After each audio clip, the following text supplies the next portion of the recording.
Okay, to change the oil on engine oil on S1000rr, this is 2010 S1000rr. You're going to need T50, looks like this, for the drain bolt. This is a drain bolt. A lot of people take the fairings out, these bottom fairings out. You don't have to. Put the bike on the stand just like this.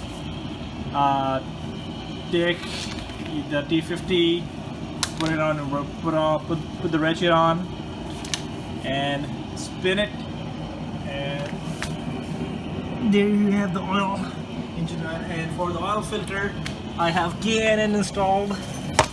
K&N oil filter installed. It's a 17mm.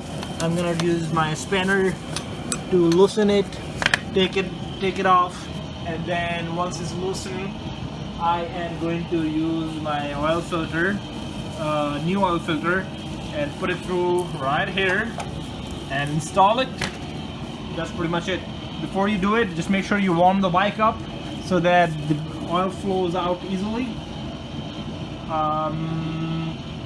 And then while you're putting it back together, just make sure you're not tightening it too much. If you do, you're going to lose these threads and probably going to end up messing with the threads on the engine as well. So be careful with that.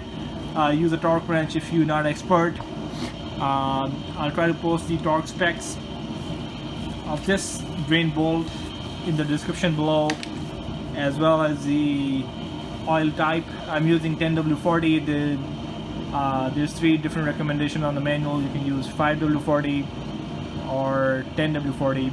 I couldn't find 5W40, so I end up getting let's see, 10 Mobil one 10W40. So yep, thanks for watching.